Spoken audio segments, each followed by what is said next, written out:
We are delighted that this week's episode is sponsored by the Animal Guys, who tour the UK and Europe educating audiences about all creatures, great and small.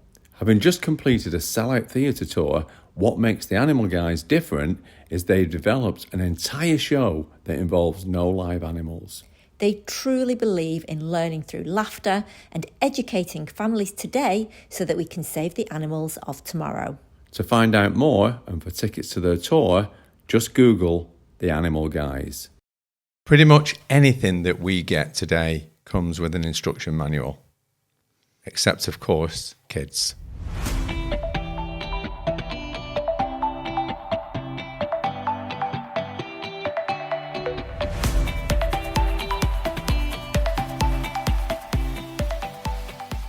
Wouldn't it be great if children came with an instruction manual? But they don't. So all we can do as parents is do our best. And our best is usually copying the only parenting model that we know, which was our parents. I mean, yes. So we either tend to copy our own parents or we learn from what we believe with their mistakes. So, if, for example, you had absent parents, like maybe, my parents were both quite absent because of their sort of lifestyles, then what I've done is I think I overcompensated for that. I don't know. Which again, I mean, your parents were absent, which isn't a great thing.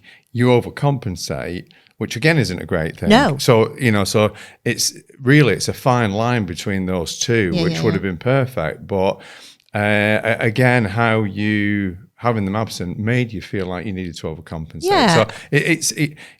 So it's so difficult being a parent, really, because even with the absolute best of intentions, we can get things wrong because we don't know how our children are going to perceive our best intentions. And I think that's a really good point, because I think that people have put so much pressure on themselves to parent and to be the perfect parent. And, a friend of mine's literally just had a baby, and I know already, I see that in her, that she's trying to think, what can I do that'll be the best thing to do? And, trying to do everything absolutely right and perfect from the get-go. And I think that we do put that pressure on. And the truth is that there is no perfect way to parent. There is no perfect parent. And even like with what you're saying there, even if you did everything absolutely perfectly, you can't control how certain things that you do or say will be interpreted. You can't control, once your children get to school, there's so much of things that we cannot control, that you can only really do your best. And like you were saying there, that in some circumstances there isn't a perfect, because you can be, there's benefits of one thing over another. So, for example,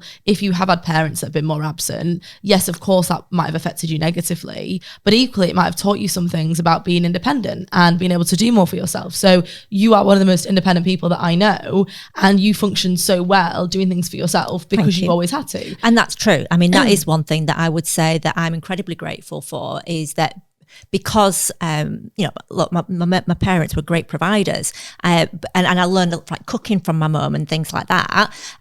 But what that did make me is very self-sufficient, and I'm not sure it's independence or self-sufficiency, whether there's what's the difference between those. But I am very capable. Like there is, I can clean a house, work, cook, organize and do all sorts. But going back to pressure of parenting, I feel that, so when Nick, when you asked me to marry you, I actually declined your very kind offer, because quite truthfully, I didn't want children. And when I think about why did I not want children? Well, I kind of realized that if I was going to be a parent, I needed to be a full-on parent. And I didn't know, A, whether I'd be good enough, but B, the primary thing was, if I became a parent, could I invest and offer the time that I felt you two, Hunter and Liv, would need and deserve? So like when you were both born, things that I would do with you, having sort of worked Hold on, you've jumped forward there, because you've just gone from, I didn't want any children because I didn't think I'd be able to devote the time and effort, right? So that's got to come from somewhere, and you've got to have looked, or you had some perception of that time and effort, what that would be. Well, and that's where I was going with that. You're talking about how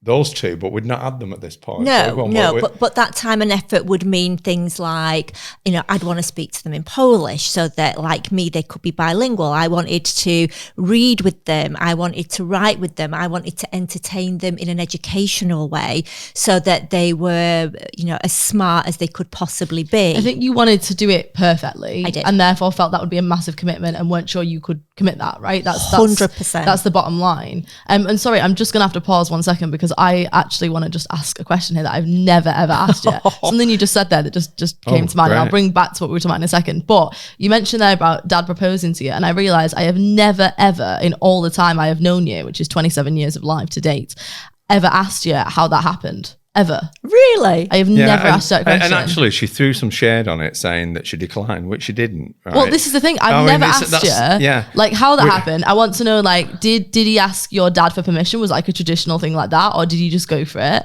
And I also wonder, like, did you, like, know she was going to say yes? Well, obviously she said she didn't. But, like, did you know she was going to say yes? Was it a risk? Was it like... There's so many questions that have just come up here. I don't think, as a man, I don't think you'd ask someone to marry them if you didn't think you're going to get a yes. I mean, it would be... Well, true, actually. Yeah, what your mum was saying there, alluding to, saying, we'd had conversations where she said, I couldn't get married because you want children and I don't. Right? So she said that, right? Right. So let me just clarify here. So it wasn't like a situation where you were like sat in a restaurant, like you pulled a ring out, everybody turned around and looked. You got on one knee, everyone's like excited, and she went, no, it wasn't. And everyone went, oh, no, it wasn't any of that. Anyone listening to this point might have thought that. Can I just tell you exactly what happened? I'm already seeing it in my head. Like, luckily there was no like social media back then that people were like filming it. Everyone's filming it, and then it's like, oh no, sorry. Okay. So what actually happened was we had many discussions. We were together for maybe 5-6 years before we got married. It was 4.5. Was it? There you go. It was dragging a bit, maybe. But we'd just had discussions about getting married, and I said I couldn't marry dad because he wanted kids. I didn't. However, there came a point where your dad actually said, well, I want to be with you, whatever that takes. So let me tell you about your dad's romantic proposal, Olivia and Hunter. Sorry, giving you your full Sunday name there, Liv. I'm surprised I don't know.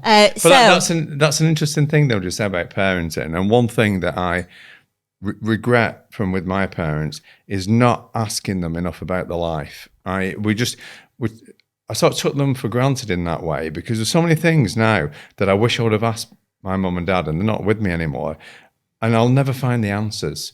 Right, so just like this has come up, you should know these things. Well, it's helpful doing a podcast. Isn't it? Forces us to chat. No, but tell me anyway. Go on. Yeah, so we just bought a beautiful little cottage, and the night before we'd had like our house blessed, obviously because I'm sort of quite religious, and had the house blessed. We had a party straight afterwards, and I got annihilated. Like, I am talking absolutely smashed. Next morning, I'm coming round, vomit in my hair, feeling like absolute crap. I opened my eyes, your dad's kneeling on the floor and said, will you marry me? Now, were you in the bathroom being sick, or were you just in bed asleep? At that point, I had done the crawl back and forth through the night and to the toilet, but I was now laying in bed, sort of fast asleep, feeling awful. And like I said, I opened my eyes, and then your dad's there on one knee at the side of the bed and asked me to marry him. And I said, are you joking when I look like this? And he said, well, if I can love you when you look like this, I can see that. Then I will love you forever. And I can sort of see that in two ways, really, because like I think that nowadays it's like really popular, isn't it, to like do this like massive proposal, like the most romantic thing you can think of. I think you would have preferred that. And like, so this brings out a difference. You know, I think the females in our family, i.e. us two, are very thoughtful, and we try and like think of surprises and like planning things and whatever. I think Hunter's quite thoughtful. I'd say me and Mum over you two. Oh, no. When it comes to like, okay, so your 50th, like I planned like everything to a nail. Like there was surprises, there was days, like so many things that you didn't know about.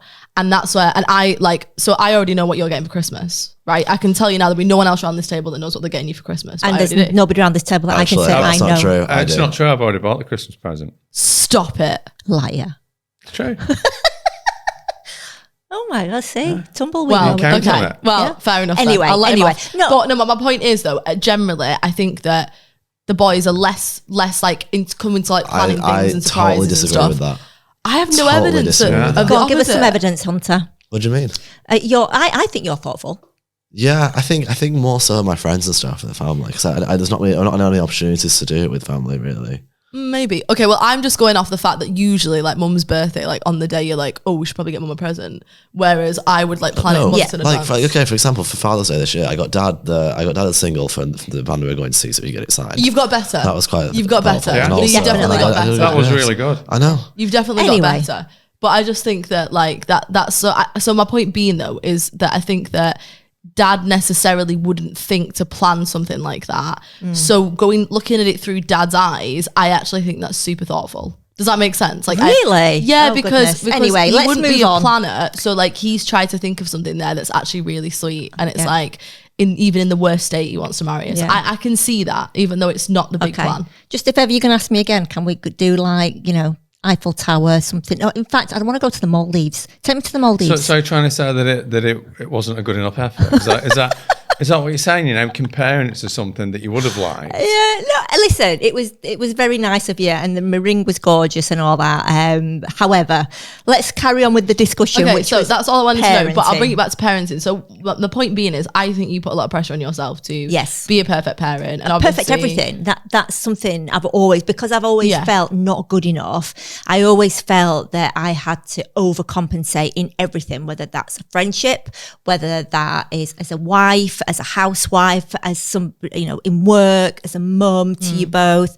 And yes, I think that I put massive pressure on myself to be a perfect everything. Do you not think that everyone wants to be the perfect parents? And I remember when I was little, there was this book knocking about, and I was just Googling what it was called, right? And I remember this book being in our house, and it's called Dr. Spock's Baby and Childcare. Now, when you say in our house, you mean your home when you were a kid? Yeah, when I was little. Yeah, because Dr. Spock's even before my time. Yeah, Dr. Spock. Well, it was Dr. actually... Spock not from Star Trek or something like that? There is also a Dr. Spock from Star Trek, but it's not the same. No, I now have learned. So this isn't a Star Trek book? No, because when your nan, your dad's mum used to go on about it, and your dad went on about it, I was assuming it was the Vulcan that was Dr. Spock that had parenting advice, but it wasn't. So this book was published in 1946.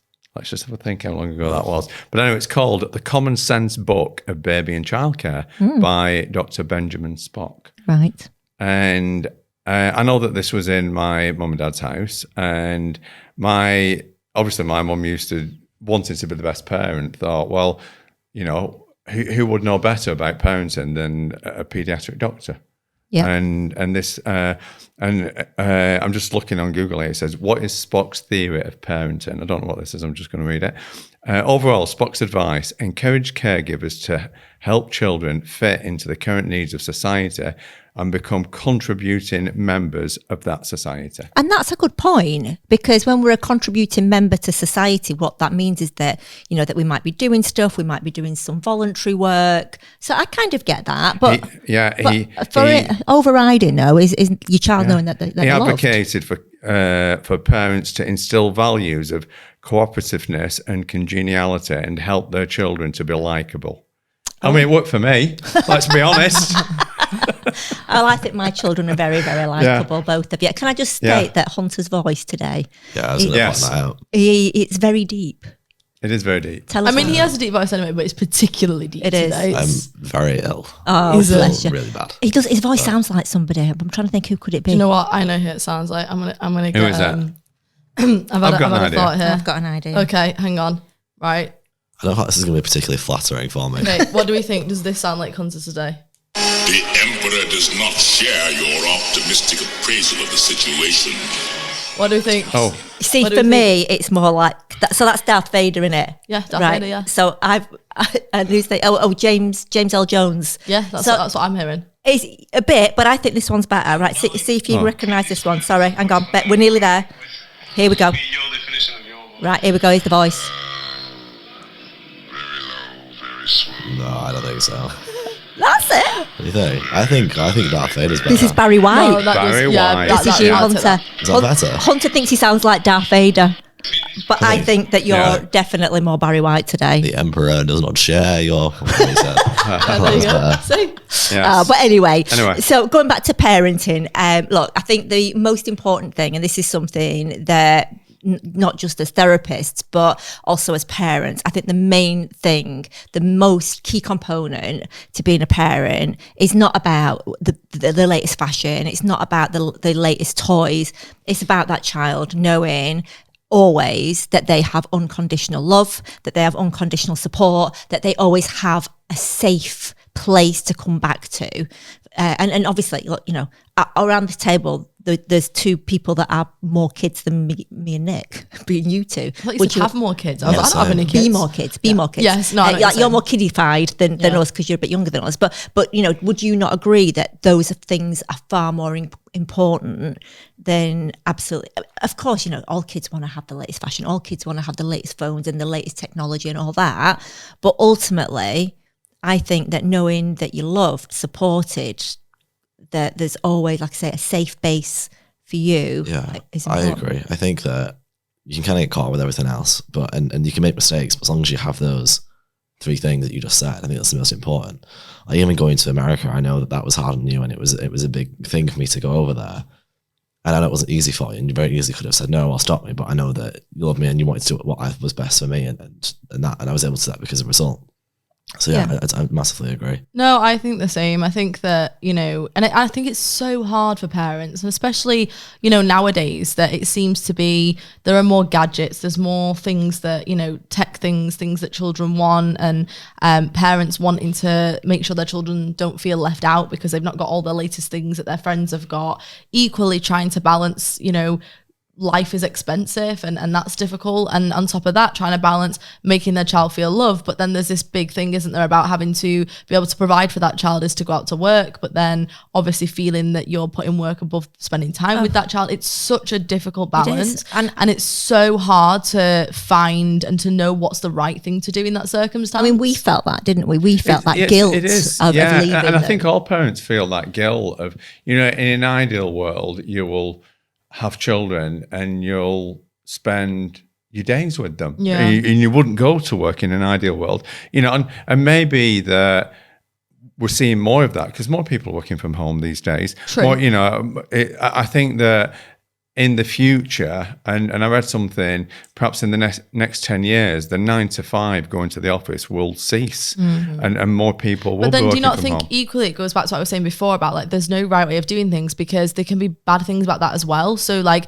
if you spend all your time with your child, then the child can sort of have separation anxiety and struggle with kind of doing things for itself as well. So, you know, I think that it's hard. Yeah. Like there's no right answer, because equally like it can go wrong or right in both circumstances. Can I tell you what I think is the right solution? Go on. I think the solution to that is that obviously if you have to work, and that number one, you shouldn't feel guilty, because what I do know is that by sending you guys to school and to nursery, that helped you with your sociable skills, that helped you with your educational skills, that helped you to be able to become more independent. So for us to hold you back in that regard would actually be selfish. So yes, I know that when you're little and you first go to school, you don't want to.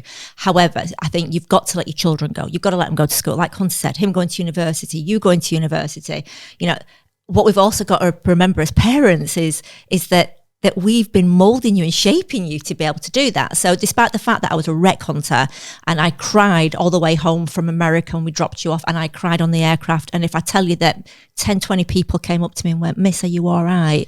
I mean, let's be honest, you did that driving home from Oxford, so flying home from America was like that on steroids. It was. However, what I did keep reminding myself of is that this is what, as parents, we were working up to, that you were both clever enough to go to university, that you were both confident enough to be able to go on that journey on your own, basically. Yeah. So I think that the fine line is a bit of both. And you're quite right, Liv, that if you if you overprotect your child, if you don't allow them to sort of mingle and interact with the world, then that is a real injustice to that child. Don't you think that the answer then here lies in communication? 100%. And what I mean by that is, so if you have to go out to work, right, to be able to sit down with your child and say, I love you so very much and I wish I could spend more time with you, but I am going to go out to work so that I can make money, so that we can, you know, I can put food on the table and we can do nice things, and having that communication, then you never have to worry that the child might think, oh, I'm not loved enough because my parent isn't around. Or equally, you know, if it's sort of being at home, but, you know, it's lovely being at home, but equally when you go to school, you're going to make lots of friends. And, you know, the more we communicate with children, because children really are still in those early years, and I think that's why people feel so much pressure. They're still learning about the world and learning what everything is. So, you know, they take messages in so easily, which again is why people feel the pressure, because they don't want to give the wrong message, but therefore communicating with children so that they can learn correctly and not misinterpret things. But any relationship you have, whether that be with a partner, whether that be with your child, I think communication is always number one for both. Because first of all, if we communicate with our children that, look, you know, I'm not choosing to go to work. I have to go to work, and it's for us all. And same with, like, you know, I said before about people feeling like they can't buy their children the latest toys or whatever it might be, that they then might feel that, oh, I feel so bad because they can't be like their friends. Communicate it. You know, I really want to buy you this toy, but I need to, you know, get some more money first and work a bit harder so I can get these things. You know, times are difficult. Explaining those things to children, because, you know, they listen and they understand. And I think that we just assume that that we're doing the right thing by keeping things from them in some ways. Yeah, no. But knowing that you have to go to work, I think one of the best things that you can ever do is just spending time with your children as much as you can. Yeah, but going back to communication, it's the key to life, you know, in everything. And you know, talk about communicating with your children, your partners, your work colleagues. But we must never forget, and we do a lot, the communication that we have with ourselves, because again, that the way that we communicate with ourselves affects everything else that we do. And a lot of people don't realize that they can run their own internal dialogue, and, you know, it's not running them. One thing that I get quite upset about, really, and I get it, you know, this isn't a criticism, but I sort of feel, so you get some parents, and because they work, they don't spend much time with the children, but what they then do is they overcompensate with gifts and sending them on trips, and, you know, and from that's something that doesn't really sit well with me, because I feel that it's more important to spend time with children than it is, you know, to sort of go, well, I can't spend time with you, but there you go, have that computer game, or I'll send you on holiday to such and such a place with this other family or whatever.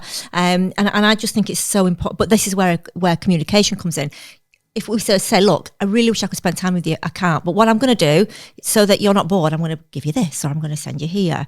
But do you not think as well, children don't remember the toys, they don't remember the gifts, they don't remember all those things. What they do remember is the time spent, or even those conversations of understanding that the time can't be spent right now, but looking forward to that time spent when it can be. Definitely. And we obviously asked some questions about parenting, and we asked our listeners to send us some questions in about things that they wanted to ask us about how to sort of, you know, deal with certain things in parenting. And on the topic of communication, we had a question from Elise, which is about advice for how to speak to small children about having a parent with addiction. So, you know, if her partner is an addict, how can she explain that to a small child, or like at what point is that appropriate? How do you communicate that? Because obviously as a child starts to get older, they might start to ask questions about parents, for example. How would you? Well, obviously children don't understand the word addiction, and I won't really go too deep. I think the starting point is to sit them down and say, look, I just want to share something with you, and it's really important that you know this, that your mum or your dad are struggling. You know, they've got some issue that they're struggling with, and I want you to know, and they're not spending time with you, or they're away because of this problem that they've got, but they love you very much. And just giving that, so obviously as time goes on, you can explain that more. As a child gets older, you can say, well, actually, when they were struggling with this or whatever it was. I think any advice that or anything that we speak to our children about should always be age appropriate. So if another parent is an addict, then obviously you're not going to say you know your mummy or daddy is an addict. What you're going to say is, look, mummy or daddy have some issues that makes them very sad, and at the moment they are struggling a little bit, so we're not going to see them as much, or they might have to to take some medicine that's making them behave not like they would normally, but it does just have to be age appropriate. And I think the big message in all of this is, as that child grows, is helping that child understand that their parent wasn't absent because of them, that their parent wasn't an addict because of them. They were self-medicating because they had some emotional issues, emotional wounds that were too difficult for them to bear on a daily basis. And I think that's really important, isn't it? That, you know, to explain that they are poorly and therefore they're not able to look after you right now, but that doesn't mean they don't love you. Because I think the biggest thing is making sure the child isn't affected by feeling that it was a problem with them. And I think that's a big thing we see in it, isn't it, in clinic a lot. Not just necessarily with addiction, but with a lot of mental health issues, that people felt growing up that they were sort of not enough, or that there was something wrong with them because they didn't understand the problem their parents were suffering with, which obviously was nothing to do with them, right? But they didn't understand that as a child. So I think explaining to a child that, you know, this isn't because of you, they're just poorly, but they love you very much, but they might not be able to care for you right now because of it, which makes them very sad. So those two key points there: your parent loves you very much, they're struggling right now, but this is, they'd love to be with you, but because they're struggling, so this has nothing to do with you at all. And another thing where that leads to is that a lot, you know, look, children copy behaviour.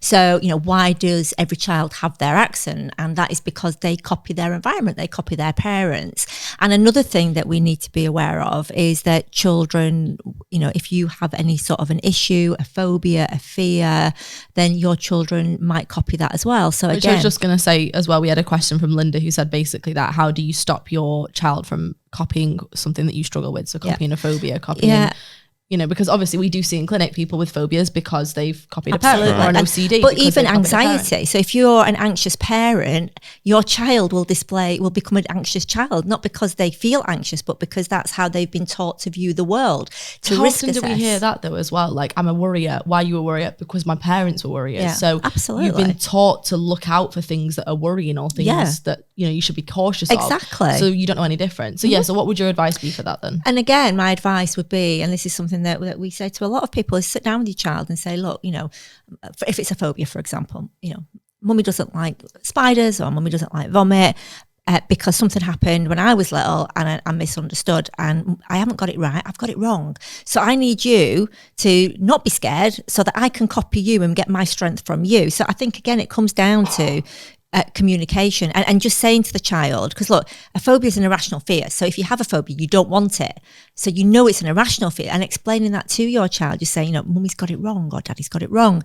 You know, this thing isn't really going to help you, but hurt you, but I can't help feeling the way I'm going to get help for it, or I am getting help for it. So that they then can maybe show off to you how they're really brave in with that thing that you're fearful of. And then obviously as well, like, with that being sort of reinforcing that when they do those things, like, oh, that's amazing, like, you're so brave, you're so great, you know, so that they know that they're doing, because kids learn from us, don't they, what's the right and wrong thing to do? Yeah, absolutely. So reinforcing behaviors they do correctly that we maybe wouldn't be able to do ourselves, or sort of, you know, that's a great thing. And sort of saying, oh no, don't, you know, if they're doing something, they're copying us, oh no, you don't need to worry about that, that's just me being silly. Like you don't need to, again, so they learn that that's safe. Another great parenting point is praise. You know, praising children love to be acknowledged, to be seen, to be praised.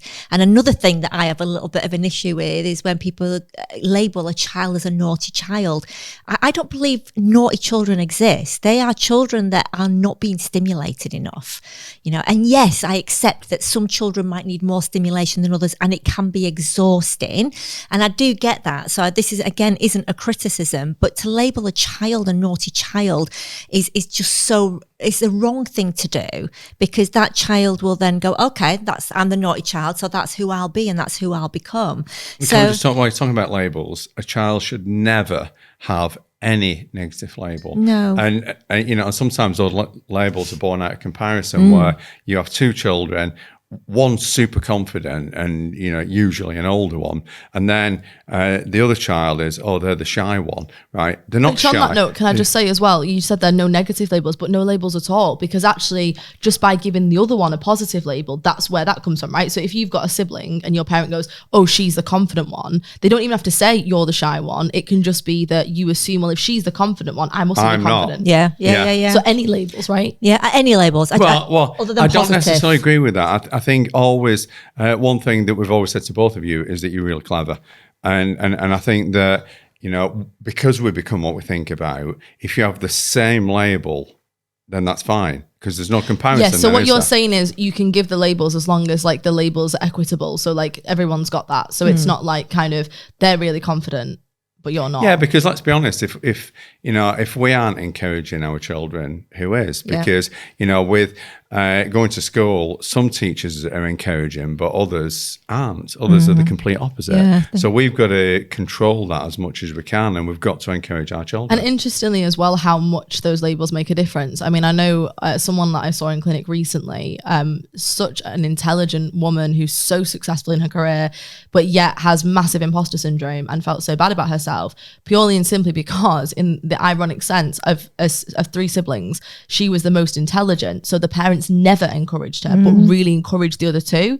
So in their heads, well, she doesn't need encouragement, right? Because she's super But intelligent, never she's said doing it. amazing. Never So they said it. never said it to her. Yeah. So to her siblings, it was, you know, you're great. And so now inside, she feels that she's not good enough, even though on paper, anyone would go, oh my God, like you're so much cleverer than anyone in your family. You've done better than anyone. Like she was amazing, but felt so bad because she'd never been. So I think I can see the parents' perspective on that. They've tried to do the best thing possible and go, right, let's build up the ones that need it. But in doing so, actually really damaged her self-esteem because she was doing all these things, but felt, well, I'm not seen for them anyway. Yeah. But I said at the beginning, you know, as parents, we do things from the best possible place, but course. sometimes it can massively backfire on And us. again, this is another tip, you know, a great parenting tip, and something that I feel has really worked for me as a mum.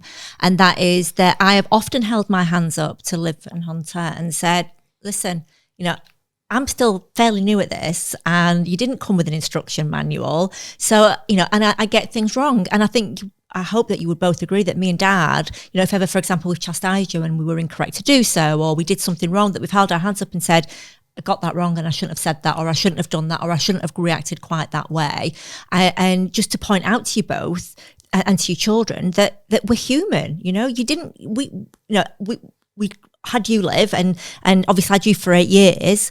And then, so we knew how to deal with one child eventually, but then we had to relearn how to deal with 2. And it is a learning curve. And I wish But we do you could not think say, as well that because children learn by example, actually that's such a positive because it teaches children to hold their hands up and admit when they make mistakes? 100%. Because if you're from, I think that's such a big problem that we often have, that people have never seen parents admit mistakes and go, oh, do you know what? I was wrong on that. I'm sorry. So then as children, we grow up learning not to accept responsibility for things. And then it just creates more tension in a household. It's funny, I was only talking to someone yesterday about how someone said to me, oh, your family is so close, do you not argue? Like how, like I could never be that close in my family. And I hear that a lot. People say that to me. I don't know if people say that to you, Hunter, a lot, but people always say that to me, like, how could you have that? And I think that my biggest answer to that genuinely is communication, because I really do think that because we have a household where there is nobody that will ever be kind of unable to accept responsibility or hold their hands up or say,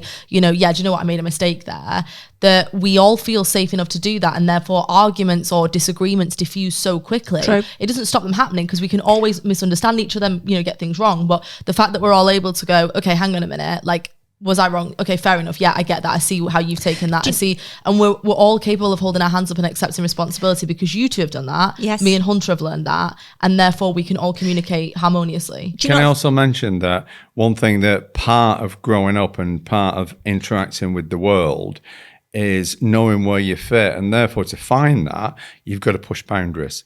Right? So all children push boundaries, and you know, and from a parent's perspective, it's our job really to make sure that those boundaries are within an area that we feel will keep that child safe and okay, but will also nurture the child to grow. But that's what, you know. So, you know, going back to you saying naughty child, there is no such thing as a naughty child. It's a child trying to push the boundaries, and if you don't deal with that and understand what's going on, then you can label it. But then equally, child. and again, something that we've observed is the child that, you know, it feels that they've got a sibling, for example, younger sibling getting most of the attention. So they've tried to be good and they don't get seen. So they go, okay. Can we just cover that I'll be off though? naughty. Because which is a big part of life, that if you're the first child and you have your parents' undivided attention for 1, 2, 3, 4, 5 years, whatever it might be, and then suddenly another child comes along, it's very easy to view that, hold on a minute, I'm not getting that attention that I've always had before, and this new child is getting all the attention, and seeing that out of perspective. Yeah, absolutely, because obviously the new one is less capable, than the older Totally one. incapable. So it's not by choice. The parent literally has no option but to look after the younger one. It's funny that, because I don't think I felt that, because there was quite a big age gap between me and Hunter. So there was 8 years between us. So I was 8. So I was already I was so excited about being able to look after a little baby. Like, do you know what I mean? That it was so exciting for me, yeah. which I think really helped. But obviously most parents have children more in close succession. And therefore it's like, hang on a minute, why am I not enough? Why do they need to have another one? And I think, again, communication, explaining to children that, we really want to have another one. We've always wanted to have, 3 children or 2 children or whatever. But even saying, you were so amazing that we want another one because you were so great. And I've got to say that we want another friend for you. Yeah. But you were very much a part. We sort of said, look, we're thinking of asking like for another little baby. What do you think? And you were like, yeah. And then when we told you that I was pregnant, oh my God, it was so sweet. Because we were dreading telling you. I was so excited. And we were thinking, oh my God, how's Liv going to accept this? Like, is she going to be okay with it? Like, when it actually goes in and she realizes it's not all about Liv anymore, and there's another little human coming into our lives. And yeah, you were like, I've got to say, the only thing I was disappointed about ever was that he was a boy, and that was purely and simply just because I wanted a friend. Like, do you know what I mean? Though I wanted another little girl. Like, no, I don't mind. I've dealt with it now. But to be fair, now I prefer it. I prefer that he's a boy now, because I actually think we could have had more arguments about things, and we would have had more things to, do you know what I mean? Like, but when I was little, I was like, I want a little girl to put in dresses and be my doll. And then, but other than that, I was so excited. I love the fact I'm going to that tell you you're solid. something else that maybe you don't know, Hunter, that when your mum was pregnant with you, that we actually found out and did the pregnancy test on a TV show. I'd forgotten that. I don't know how I feel about that. Yeah. I didn't even know that. No, You're a media child. Wow. And I'd forgotten about that. That was Which TV show? Yeah. Oh, it was a long time ago. Yeah. I'll try and find the footage for 20 you. odd years ago. It was, I was thinking he was going to say, then we found out you were twins or something, and he was going to tell you that, like, those things where people like absorb. Yeah, it was a show that we were doing. Those horror films where people and there was an absorb element them. of reality to it, and we were just at home and we filmed it. So yeah. But I think another string to our bow, as a family and our relationship, because I love the fact that both you, Liv and Hunter, are so solid. I love the fact that you speak to us so much, both of you. I honestly feel so blessed and privileged by the fact that you do both speak to us. And about some uncomfortable topics. Yeah, I love that. A lot of people that don't even talk to the friends about, let alone the parents. You have no idea what. Very humbled about it. Very, very humbled, and what a privilege that feels. But I also think that another thing, and even obviously when you guys were at uni, we still brought you in, and that was mealtime. So one thing that if we're home, we always sit around a dinner table together, and whether that's half an hour, 45 minutes, but always we sit together. And obviously when one of you was at uni, we'd usually bring the other one in at that time if you were available, and we'd sort of have you on FaceTime to talk to us whilst we were having dinner. But I do think that family time in the rush and the mayhem of everyday life, of homework, of work, of friends, of all the stresses at school and friendships, relationships, to have that time sat around a dinner table together and sharing an evening meal together, that's something that has always been important for me, which is why we always do it. And I actually think that has held us together very well as well. No, totally. I totally agree. So I was just going to go to another question, because we've obviously covered off about dealing. So how can a parent not pass their anxiety issue onto a child? Yeah. But if that does happen, or you have started to acknowledge that. So Alice asked, how can I help a 14-year-old with anxiety issues? So if you do have a child, if someone's listening who does have a child who already has anxiety issues, what's the best way of dealing with that or supporting them? I know we've already kind of said, if they're a bit younger, to encourage them, oh no, you don't need to do that. But when they're sort of getting to that teenage years, or I suppose when they're facing like teenage anxieties, sort of things like bullying or school exams, all those sorts of things, how would you suggest a parent should support someone with anxiety? Well, obviously knowing that anxiety is a symptom of, it's a way of protecting yourself, is sitting down with the child and saying, okay, let's go through what could you possibly be anxious because, and asking the question. And the thing is, again, I think one thing that we sometimes lose sight of as a parent, we start telling children as opposed to asking. And, you know, when we tell a child something, it's from our perspective, and the child might have a totally different perspective. So asking questions, you know, why do you think you feel anxious? How has this come about? What's happened? Is there anyone in particular that's making you feel anxious? And getting these questions and then looking at, okay, because invariably there will be some things that you can deal with that can reduce the anxieties, some things that you might be out of your control that you can't deal with. So it's how can we look at that in a different way to reduce the anxieties? But also I think explaining that anxiety for exams, for relationships, you know, being bullied at school, whatever, that to feel anxious about those things is completely normal. You're actually feeling normal about circumstances that are quite stressful. That's right. And the level of anxiety will be based upon the amount of the perceived benefit that you get from whatever you're feeling anxious about. So I think ultimately what we're saying is, look, find out what is that cause, and explaining to your child, look, feeling elements of anxiety in certain situations is perfectly normal, and what we have to do is find what that situation is, break it down and resolve it. So if it's exam stress, is explaining to your kids, as we did both with you, Liv and Hunter, that look, if you don't do great, you can reset. It's not the end of the world. Just try your best. That's it. You know, take the pressure off. If it's in regards to bullying, then explaining to your child the sort of the concepts. And we've got so much stuff on our YouTube channel and on our TikTok, helping answer those questions, helping children understand that bullies don't bully. People don't become a bully because of you. People bully you because either you're very nice and you let them get away with it, and they feel very unheard at home, or they're copying behaviour from home. But understanding that it's not them can help. Speaking to schools, speaking to, you know, encouraging them to have, you know, maybe some counselling, whatever they might need, and maybe trying to do some group meditation together. You know, teach your child how to meditate, or go on YouTube and do it together. Meditation, mindfulness, calming techniques, going out and getting, you know, sort of like, right, come on, if when we're feeling like this, let's go outside, let's get on our bikes, let's go have a walk, let's just go and take some breaths, to give them some coping mechanisms. And I think you've just touched on something that's really, really important then. I'd like to say from my perspective of something that's really helped with me that you've always done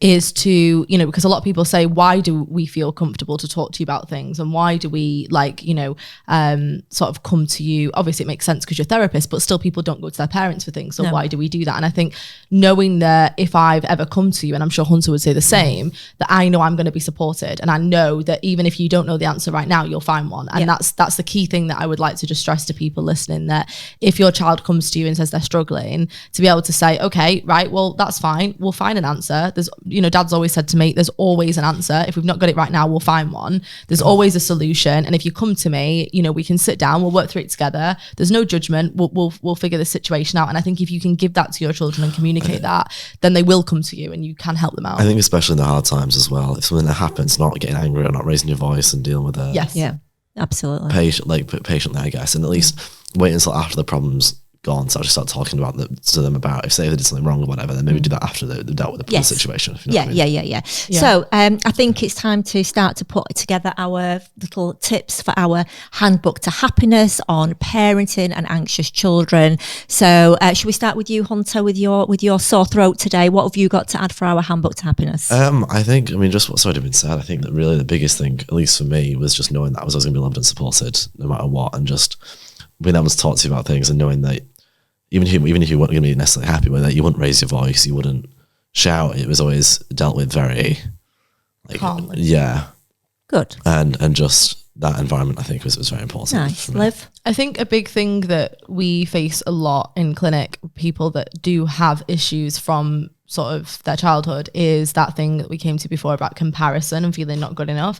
And it's really hard for parents to know how to support, especially if they've got multiple children, to know how to support them so that they don't have that issue of one feeling better or worse than another, or that comparison of labels and all those sorts of things. So I think one thing I want to say is just really to really encourage every child, no matter how many you've got, whether you've got one or multiple, is to encourage them all for their personal strengths and really to avoid comparison, avoid them comparing to their other siblings. And even if it's just one child, avoid them comparing themselves to people at school. And I'm going to throw, very late in the episode today, I'm going to throw in a little science corner, which is research that basically shows that, you know, if children are encouraged to focus on their own personal growth and their own personal progress, say academically, for example, rather than focusing on the general outcome, that actually those children have better well-being, they have better mental health, they feel happier and more positive, and they also have more motivation and self-esteem, right? Which, so what I mean by focusing on their own development is, you know, okay, so you got, say, a C last time and now you've got a B. That's incredible. Not looking at, okay, well, Jane got an A star. That's irrelevant to you, right? So because if we look at how we're achieving and we're progressing rather than comparing ourselves to either siblings or other people in school, it's so beneficial to children's mental health. So I think that's a really key thing, is to, you know, because children naturally do compare themselves to other people around them, often at school, in class, etc. So really bringing them back to focusing on their personal achievements, their personal growth and progress, I think is absolutely invaluable. And one other final thing I would just add in there is to, on that note of focusing on their personal achievements, is to really make your children reflect on both their achievements and all the things that they feel very, very grateful for. Because again, you know, psychology research shows that that leads to more resilient children in the long run, especially if you feel that you're a bit of a worrier and you don't want your children to go down that route. Actually actively practicing with them to look out for good things, saying to them, tell me one great thing about your day that's happened today, and shift their focus, especially while their brains are so malleable and they start to create that and see the world in that way. You know, start practicing that with them. And what we see is that that leads to more optimistic adults, and adults that get less easily, you know, they're more kind of resilient and less easily fazed by adversity in their future lives, because they're constantly looking for the good. And I think that's one of the best things, looking for the good in yourself, so it boosts your self-esteem, but looking for the good in life, and helping them to start practicing that is one of the best gifts you can give a child. Nick? Yeah, just picking up on what Liv said there, and something that we did ourselves, excuse me, something that we did ourselves, which was have a good news bell. And the purpose of the good news bell, it's attached to our wall. We would say to both of you, at the end of the day, when you came home from school, tell us what's the best thing that's happened today, and you can ring the bell. And a bit like Pavlov and the dogs, you were looking for reasons to ring that bell when you came home from school. So that's the first thing. And then communication, it's the key to life. You've got to try and discuss. And sometimes things, it's hard to open that conversation if it's a difficult topic, but do it, because, you know, once you get those things out of the way, life is a lot smoother. And lastly, I was going to finish on a joke, because you know, I know loads of jokes on parenting, and I thought, well, why is it now that whenever I tell a joke, people say that's a dad joke, right? So if I wasn't a dad, would it still be a dad joke? Because I don't know. What is the difference? Can you tell a dad joke if you're not a dad? And what is the difference between a normal joke and a dad joke? And then I realized it's when you tell the joke, it becomes a parent. Oh, dear me. Oh, dear me. We're the worst one so far. I think so too. I've gone from bad to worse. I normally give him credit for when they're on topic, but I don't even think that one No, deserves I won't credit. even bother. I can't even credit let's just that one. sweep past it. So my final tip in our Handbook to Happiness on parenting and anxious children is not to ever be frightened of holding your hands up and saying to your child, you know, I got it wrong, or I'm still learning, or tell me, because you didn't come with an instruction manual, tell me what I can do to help. So I think that's one thing. I think explaining that, you know, some forms of anxiety in certain situations is quite normal. Seeking a solution with them. We've always said to our kids, look, we might not know the answer, but we know there is one, and we'll find it, and we'll find it together. Always giving your child a safe space, somewhere that is always somewhere they know they can come to and be supported, loved, nurtured, without any sort of shouting or without any aggression, without any negative judgment, I think is also really important. And just telling, not just showing, but telling your children just how much you love them. I know that both Nick and I, from somebody that didn't even want kids, I can say that having children was just the most incredible thing that ever happened. And it could just be because you had us, though. Do you know what I mean? It could just be because you had two excellent children. But it is very humbling, and children, they really are a gift, and they're a gift that needs to be worked with and together and worked on. Just like any project, the more you put in, the better the results. So I guess, and like I say, and don't be worried as a parent, we all get things wrong. That's pretty normal. But like I say, if we hold our hands up and go, oh goodness, you know what, mummy got it wrong, daddy got it wrong, or I misunderstood, then that's absolutely okay. So thank you for listening to today's podcast. I think that we have all been incredibly open and had some really great discussions there, which we hope will make a very big difference to you, to your lives, to your children's lives as well. So thank you so much. Thanks so much for joining us. Wherever you're listening to this podcast today, do be sure to like, follow, subscribe, and we'd be incredibly grateful of a 5-star review. Oh, and don't forget to recommend our podcast to your family and friends. And if you'd like to have a look at some more free resources, take a look at our website, nickandeva.com. If you want to drop us a question, we'd love to hear from you. Send it to admin@speakman.tv. And you can follow us. We're at The Speakmans on all social media platforms. On YouTube, we're Handbook to Happiness Pod. If you are struggling, do be sure to speak to your general practitioner. And all that's left to say is that we appreciate you spending time with us today.